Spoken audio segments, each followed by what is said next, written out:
Okay, let's get started. Welcome everyone, and thanks for joining. A little bit of housekeeping.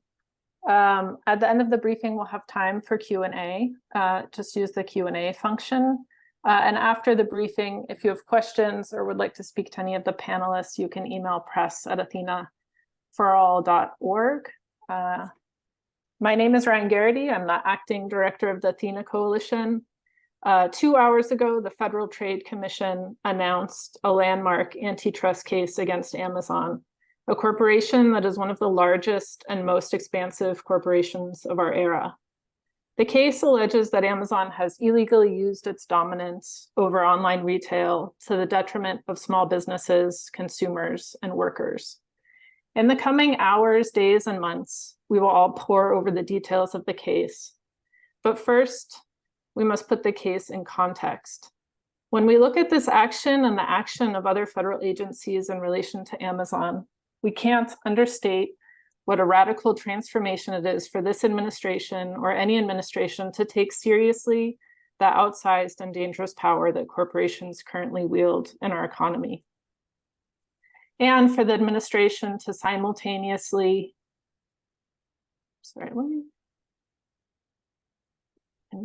thank you.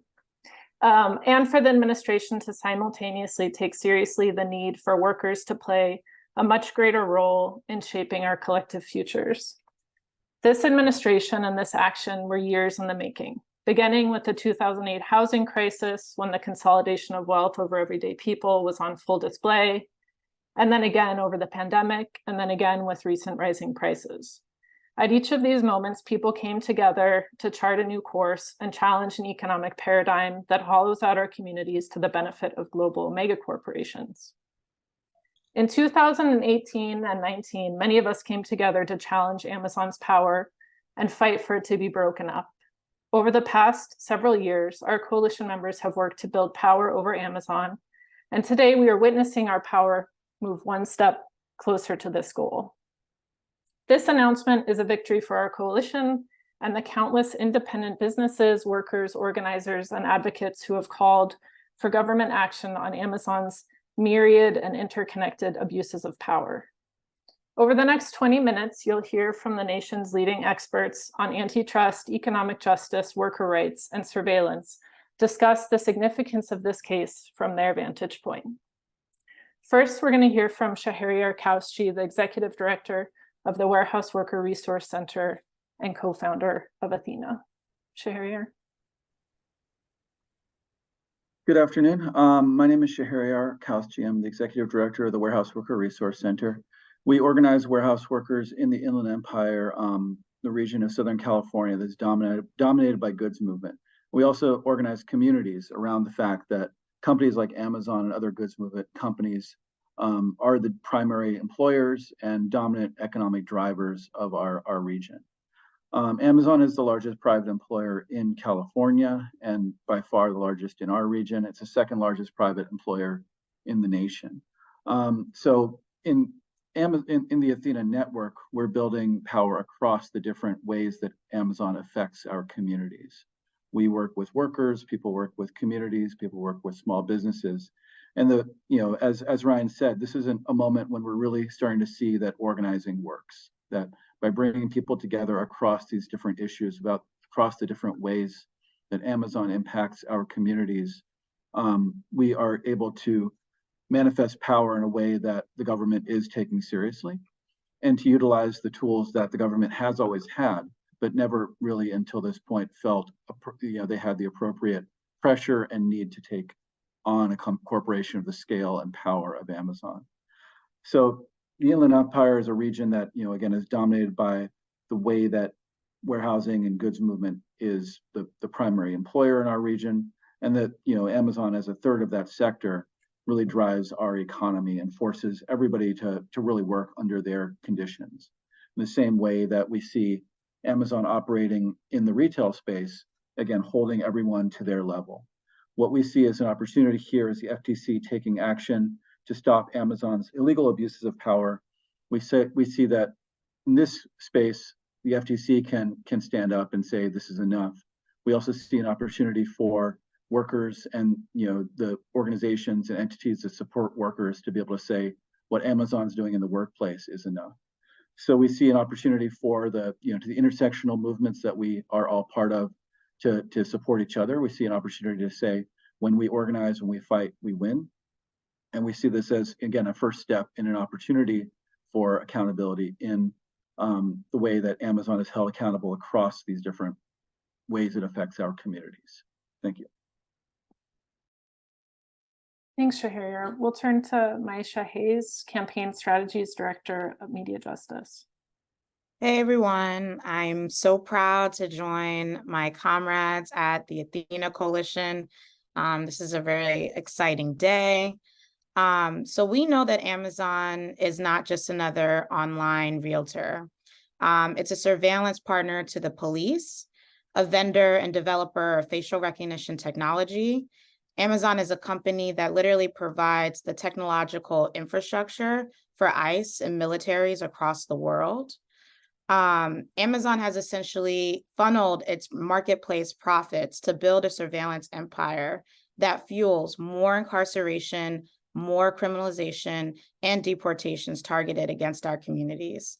So that's why targeting Amazon's corporate power is not just important for local economies and small businesses. It's also really important for communities that are fighting to keep our loved ones safe from state violence. The money that Amazon makes from its control of online retails is funneled into the development of dangerous surveillance technology and vice versa, right? So whether we're talking about the marketplace or surveillance technology, what's at stake here today is our ability to make choices about our lives and determine our own future.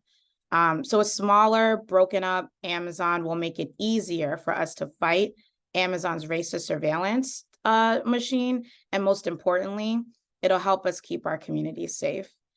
So really proud to be here. Just want to echo again that today's announcement proves that when we fight, when we stay organized, we can win, even against giant monopoly corporations like Amazon. Thanks, Maisha. We'll turn to Barry Lynn, Executive Director of the Open Markets Institute.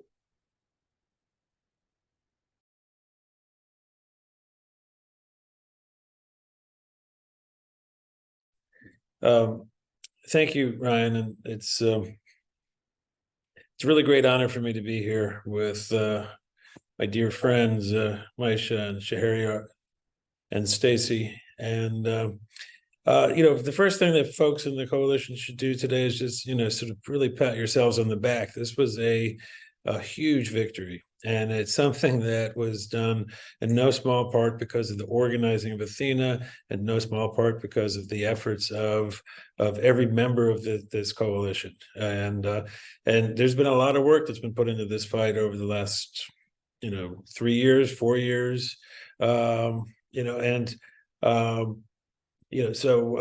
in many cases a lot longer than that. For us at Open Markets, this is a really very sort of special day for us. As some of you may remember, we a person that we used to employ is named Lena Khan. And the very first job that we gave to Lena back in 2011 was to learn everything she could about Amazon. And we gave her a copy of a book about the history of competition in the market for books. And we said, this company is a threat to not just the welfare of consumers, but to our democracy. And it's a company that is designed, a corporation that is designed to manipulate the people who buy on this platform, but also the people who sell on this platform. It's a corporation that's designed to exploit workers, exploit working people. It's a corporation that was built on surveillance of buyers, surveillance of sellers, surveillance of people just passing through, poking around the internet, surveillance of everybody that is within the reach of any Amazon device, any Amazon platform, any place.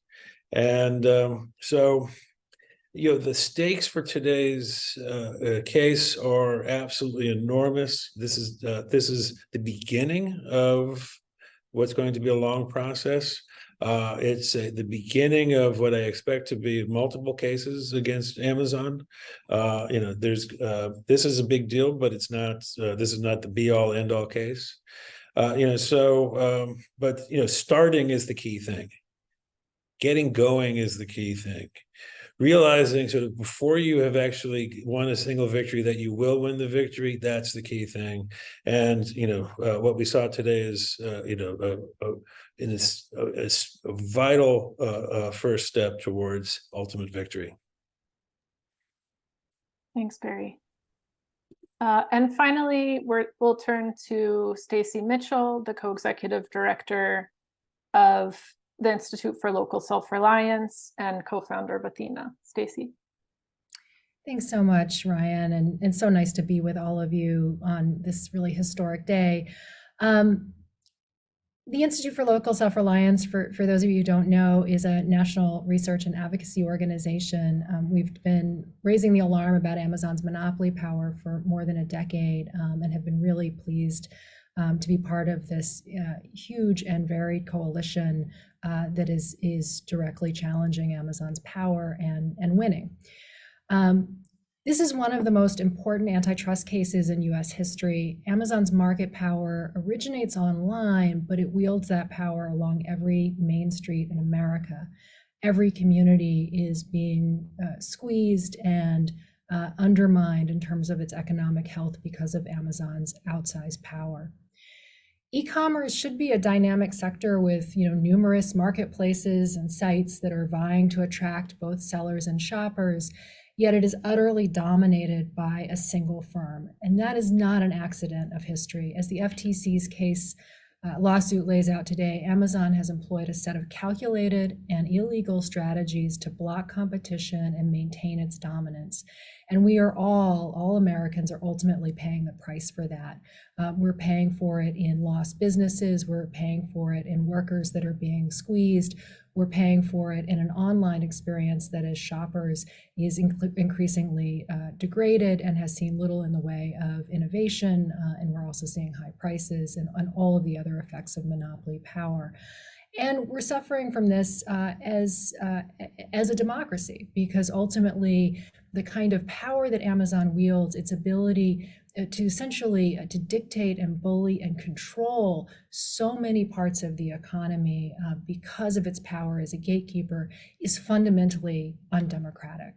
This is a threat to the very notion of a democratic political economy, to the idea of markets that are governed by us as the people. At the heart of this case is Amazon's exploitation of the independent businesses selling on its site, and of independent businesses that have been just completely locked out of the online market because of Amazon's dominance. For years, our organization has been documenting and writing about those abuses against small businesses, and also organizing a coalition called Small Business Rising alongside our work with the Athena Coalition. Amazon traps sellers and preserves its market dominance by impeding the ability of the third-party sellers on its platform to grow their businesses on other sites. Amazon is now stealing a huge share of sellers' revenue. It pockets 45 cents of every dollar they make on the site, up from 19 cents in 2014. Amazon's third-party marketplace is set up as a way to steal from and pocket really the revenue, the best ideas, and everything else that small businesses come up with. And the alternative is simply to give up access to the market. You can either sell on Amazon and lose your shirt, or you can just be blocked from really being able to have access to consumers, because Amazon has become such a dominant gatekeeper and has illegally preserved that power as a gatekeeper. The filing of the suit is a major milestone in our work, and certainly for Athena. When we started out back in 2019, we really saw this as a David and Goliath fight, and it's really nice that David is winning. We are seeing that not only in this case, but across a lot of the work happening at the local and state level across the country. And so with that, I'll turn it back to you, Ryan. Thanks, Stacey. We have a couple of questions. You can add other questions to the Q&A or email Jane at press@athenaforall.org directly. First of all, what's expected to happen over the next weeks, months, or years? How is this case going to unfold? Stacey, do you want to jump in? Sure. Well, it of course takes several years for a case like this to unfold, but I think there's a couple of things that we can, or to move through the process to resolution. There's a couple of things that we can note right away, which is we know from the history of filing monopolization cases that this tends to put companies a bit back on their heels. They now have to really mind their P's and Q's in a different kind of way. We know that from the Microsoft case, for example, and from other cases in history. And we've in fact already seen this happen with Amazon. Just last week, I believe it was, Amazon had announced a new fee on sellers, and then it rescinded that fee. Particularly related to the ability of sellers to use fulfillment services that are not Amazon, to use other shippers, which is at the core of this case. And so we've already actually seen Amazon pulling back from some of its abuses as a result of the filing of this case. And we hope that I hope that that will continue. So this will, we will have period of discovery, we will have, emotions and so on. But it will take a few years for this case to come to a resolution.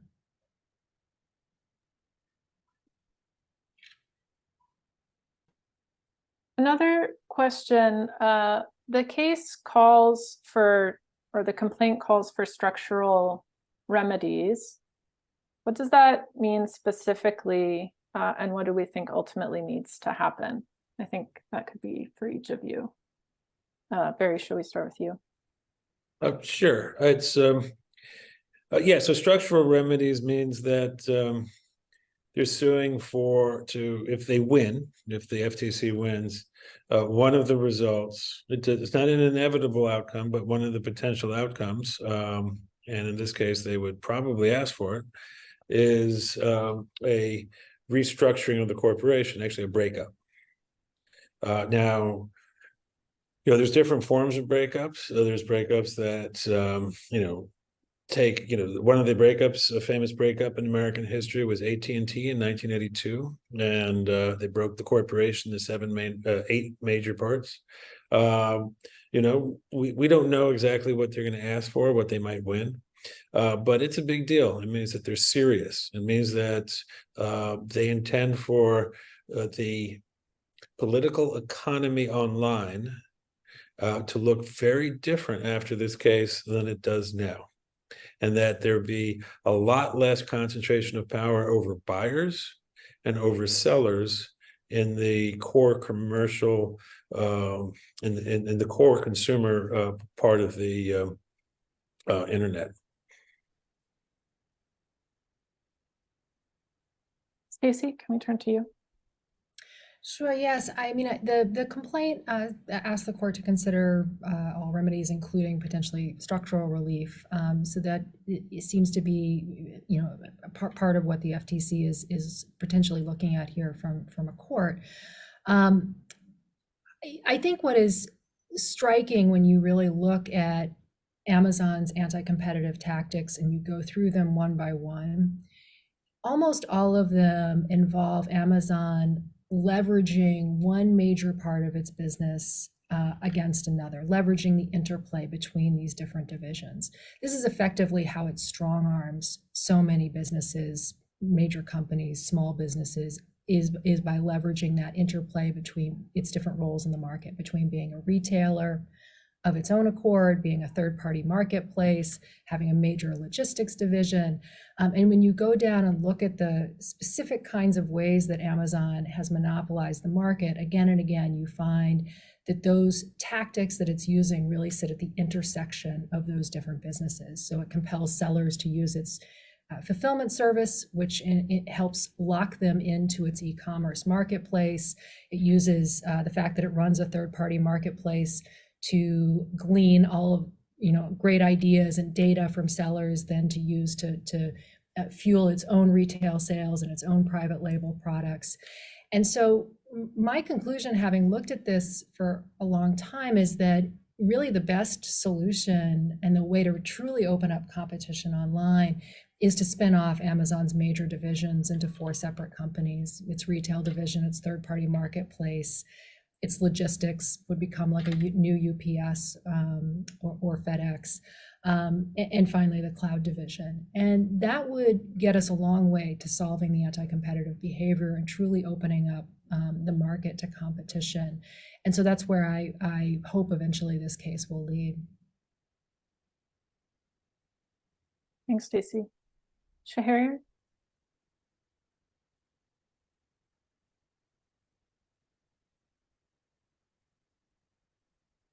As someone who organizes warehouse workers, how do you see this case impacting those workers, and are you calling for a breakup of the company? So it's all about power from our perspective. What we see is an opportunity for, as Stacey said, the company to stop leveraging the different pieces of its company against workers, against communities. They use the warehouse as really kind of the laboratory to test out surveillance technologies, to test out ways to organize their work, ways to identify ways to better organize the ways that they work with retailers and other companies.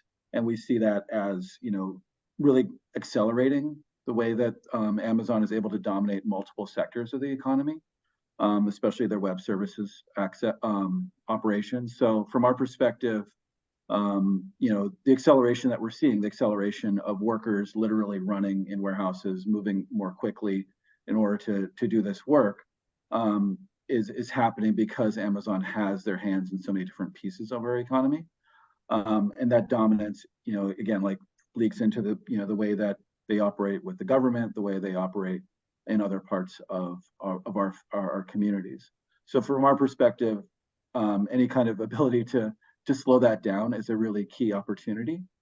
Even the scrutiny that this lawsuit provides, win, lose, or draw, will force the company to change the way that they operate, force the company to change the way that they that they make decisions. And from our perspective, that helps workers understand this company can't just do whatever they want, and workers and communities standing up and speaking up will have an impact. Maisha, from the perspective of a racial justice organization, why are you calling for Amazon to be broken up? Yeah, I mean, I couldn't agree more with the last points that were just made. I mean, we joined the Athena Coalition because we had been engaged in state and local fights to ban the police use of facial recognition technology. And in those fights, we discovered that Amazon was behind pushing, such legislation. And as we continued to organize around these different, surveillance tools, we realized you couldn't get too far into the web of surveillance technology and not interact with Amazon or Amazon Web Services or Ring. And that kind of power is not just about their investment in the surveillance world. It's because of their power as a corporation. Amazon has a reach into our lives that feels pretty unprecedented, unlike anything I've ever seen. And as we continue to see Amazon grow, we see the negative impacts on our economy, the erosion of worker protections and rights, and then, of course, the expansion of this surveillance and police state. And I think all of this is sort of the consequence of a company that gets to operate in an environment where they believe they're just too big and too powerful to be regulated or to feel any kind of constraint by public opinion or scrutiny. And so I think today's victory is a huge step forward in kind of challenging that kind of environment that Amazon gets to operate in, which of course then affects the kinds of work that we get to do and our campaigns to continue to drive safety, not surveillance. Stacey, you wanted to jump in on the question of workers? Yeah, I mean, I think just broadly speaking, whenever you centralize the this much power as Amazon has done, it means that everybody else loses. And one of the great strengths of Athena, this coalition of more than 50 organizations, is the sort of breadth of being able to bring together a whole bunch of different stakeholders who are affected by Amazon's outsized power. On this question of FBA, Fulfillment by Amazon, their logistics division and workers, one of the things that's really worth noting is that many third-party sellers that we talk to would like to have options about how to do their shipping. And in some cases would definitely prefer to use a different carrier, possibly a higher wage unionized carrier like UPS or the Postal Service. There are a lot of options out there that offer better service for small businesses. And it's worth noting that Amazon's ability to drive down wages in this sector, both for warehouse workers and for people doing deliveries, and to create these incredibly dangerous working conditions, is driven by its market power. If we had a more open competitive market, we would have businesses that would be choosing higher road shippers because they know that they would get better service. If you're an online seller, the human contact with your customer is through that delivery. And so it really matters. And I think this is just one of many ways in which people across the economy really have sort of cross solidarity in challenging Amazon's centralization. So we have a question about a two-part question. One, what are the implications for the 2024 election of this? And what are the implications for congressional moves in this area? Jump in if you want to answer. I think with Congress, I think we should be honest, we're not going to see much between now and a next Congress. The House is in absolute chaos right now. The Republican caucus in the House is, they can't figure out how to tie their own shoes. So this is the likelihood of there being anything happening in Congress is pretty minimal between now and January 25. But I think for next year's general election, this is something that demonstrates to working people that all across this country that the Biden administration is very serious about taking on the powers that have been suppressing their rights and taking away, harming their interests for the last 40 years since Ronald Reagan. So this can only help the Biden-Harris sort of effort in 2024. Stacey, your response?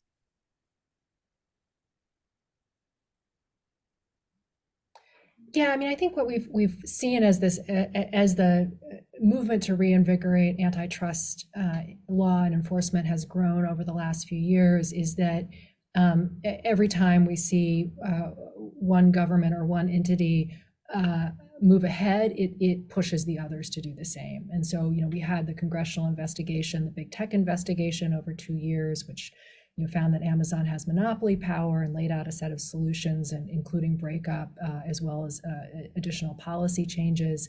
That really advanced the ball, and I think played a role in the fact that we began to have stepped up investigations going on at the FTC, and the fact that state AGs began to look at this. And of course, we've got an antitrust case underway, filed in the state of California, another one in DC, and we've got a bunch of action going on in Europe around Amazon's power. And so each of these things, I think, moves things ahead.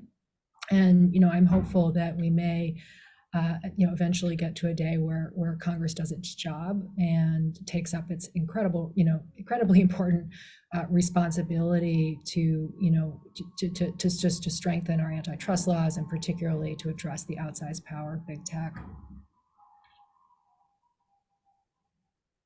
Thanks, Stacey. Shahriar, would you like to weigh in on the implications for the 2024 election and what this says about the Biden administration and its commitment toward workers and reining in corporate power. Yeah, I'd echo what's been said is that when these kind of things happen and the sky doesn't fall, it emboldens leaders to take further action. Joe Biden's on a picket line today. That was not expected, even a couple years ago. Has encouraged Amazon workers to unionize, which again wasn't going to happen, years or decades ago. And I think again, like the way that it responds, Amazon will respond and engage legislators as well. We shouldn't pretend they're not going to.